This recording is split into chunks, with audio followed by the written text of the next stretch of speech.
মুক্তিযুদ্ধ এবং অমুক্তিযুদ্ধ এই দুটি বয়ান বিদেশ থেকে দেওয়া হয়েছে জাতিকে বিভক্ত করার জন্য। আমাদের লক্ষ্য হবে জাতিকে ঐক্যবদ্ধ করে এগিয়ে যাওয়া। পিছনের দিকে যদি আমরা সবসময় থাকায় থাকি তাহলে আগের দিকে যাওয়া যাবে না। আমাদেরকে চিন্তা করতে হবে 2030 সাল, 35 সাল, 40 সালে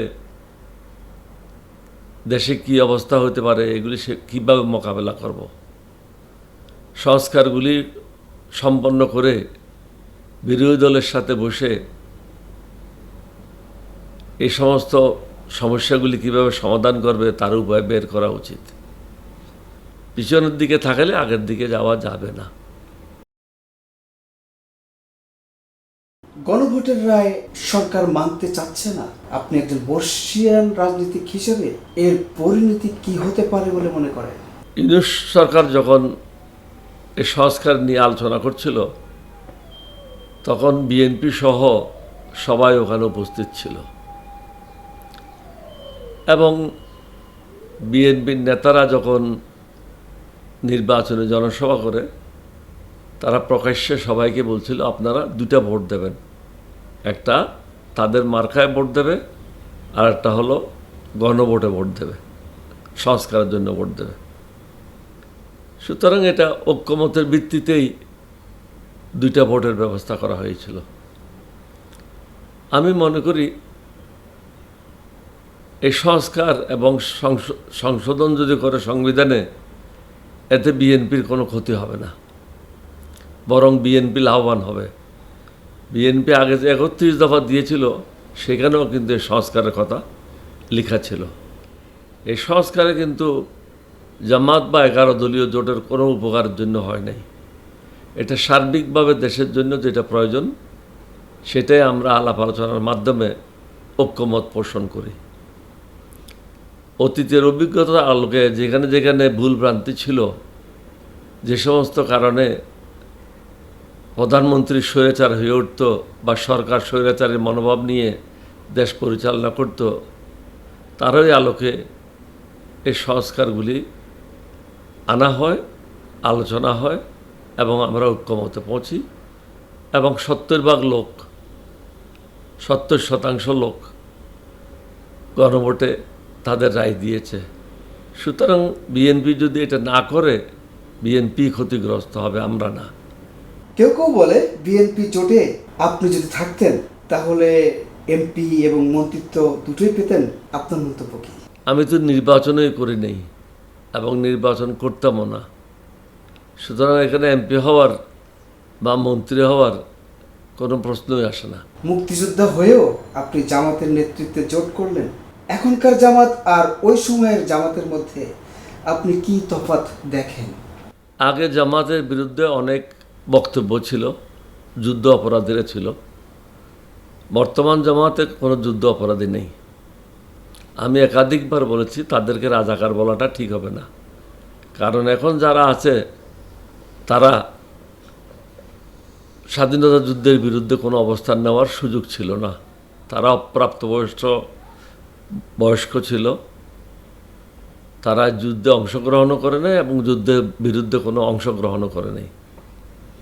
যারা অংশগ্রহণ করেছিল হাসিনা তাদেরকে ফাঁসি দিয়েছে, জেল দিয়েছে, বিভিন্নভাবে সাজাপ্রাপ্ত হয়েছে, অনেকে ফাঁসি দেওয়া হয়েছে, অনেকে মারা গেছে। বর্তমানে যারা জামাতে আছে তারা স্বাধীনতা যুদ্ধের সাথে জড়িত নয়। সুতরাং তাদের বিরুদ্ধে এই অপবাদ দেওয়াটা ঠিক হবে না।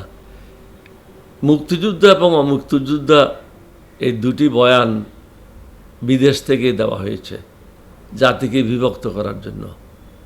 আমাদের লক্ষ্য হবে জাতিকে ঐক্যবদ্ধ করে এগিয়ে যাওয়া।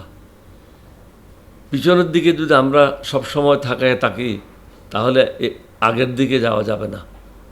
আমাদেরকে চিন্তা করতে হবে 2030 সাল, 35 সাল, 40 সালে দেশে কী অবস্থা হতে পারে, এগুলি কীভাবে মোকাবেলা করব। সংস্কারগুলি সম্পন্ন করে বিরোধী দলের সাথে বসে এই সমস্ত সমস্যাগুলি কীভাবে সমাধান করবে তার উপায় বের করা উচিত। পিছনের দিকে থাকলে আগের দিকে যাওয়া যাবে না। তার মানে স্যার রাজনীতিতে রাজাকের ইস্যু নিয়ে যে দ্বন্দ্ব চলে এটা একেবারেই অনুচিত। এটা একেবারেই অনুচিত। জাতিকে ঐক্যবদ্ধ করে এগিয়ে যাওয়াটা আমাদের লক্ষ্য হওয়া উচিত।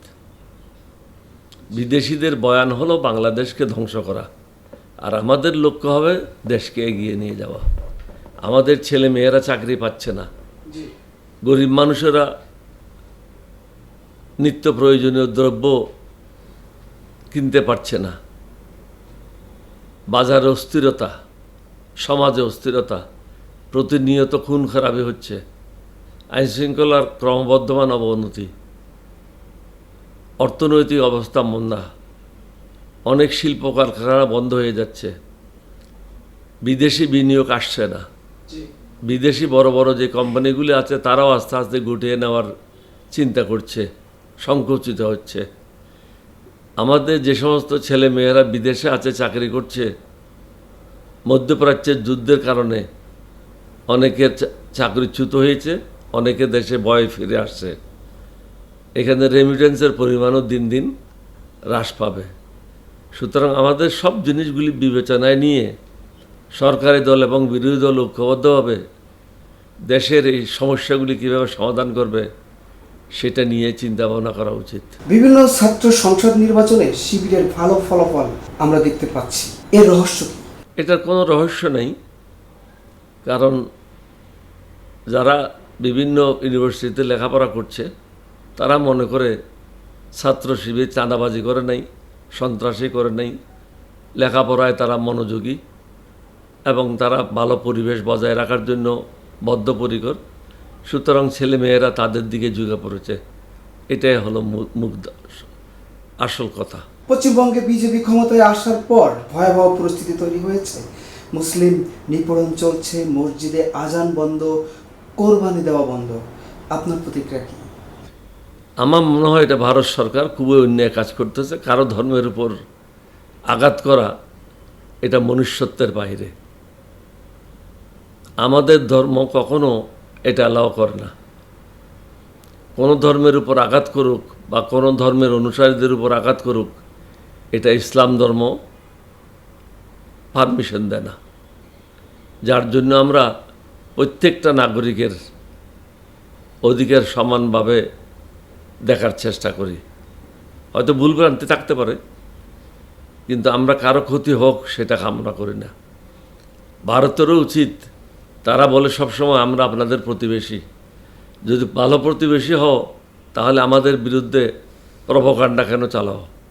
এখন সুগন্ধ বলছে কয়েক মিনিটের মধ্যে, কয়েকদিনের মধ্যে বাংলাদেশ দখল করে নেবে। এটা কি তার বাপের দেশ? দখল করে নেবে। আমরা মুক্তিযুদ্ধ করে এদের স্বাধীন করেছি। সুগন্ধের মতো এরকম গরু ছাগল একটা কথা বলবে আর 18 কোটি মানুষ এটা মেনে নেবে, এটা হতে পারে না। ধর্মের উপর জুলুম করা মানে তাদের যে সংবিধান আছে তারা সংবিধান লঙ্ঘন করছে। মোদী সরকারের উচিত হবে প্রত্যেকের জন্য সমান অধিকার নিশ্চিত করা, না হলে তাদেরকেও আল্লাহর গজব থেকে কেউ বাঁচাতে পারবে না। কারণ আল্লাহ রাব্বুল আলামিন বলেছেন, ইসলাম ধর্ম হলো আমার ধর্ম।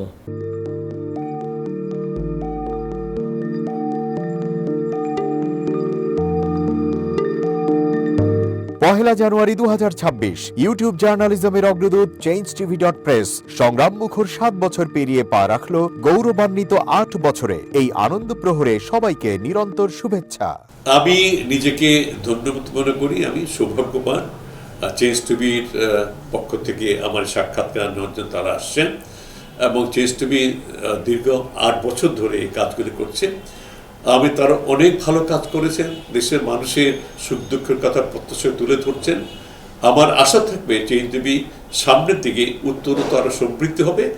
একটাই শুধু আমাদেরকে উপদেশ দিতে চায় তাদের কাছে, সেটা হচ্ছে সত্য কথাটা মানুষের সামনে তুলে ধরা, মানুষের ভিতরে কি চায় তাদেরটা তুলে ধরা, মানুষের প্রত্যাশা তুলে ধরা এবং মানুষের মধ্যে এই যে দেশাত্মবোধটা এবং সত্যবাদীটা এটা জাগরণ করে চেঞ্জ টিভির সামনের দিকে এগিয়ে যাবে। এবং যারা দেশের কথা চিন্তা করে এবং দলমত নির্বিশেষে যে লোকগুলো আছে তারা দেশের কথা চিন্তা করে দেশের উন্নয়নের কথা চিন্তা করে, কোনো পক্ষপাতিত্ব করে না, তাদের বক্তব্য দেশের মানুষের তুলে ধরা, এই কাজগুলি সামনে এগিয়ে নিয়ে যাবে, এটা আমার প্রত্যাশা। অনেক ধন্যবাদ আপনাদেরকে, দেশবাসীকে, দেশবাসী সবাইকে আমি ধন্যবাদ জানাচ্ছি। changeTV.press, এক ফোঁটা হলুদ নেই।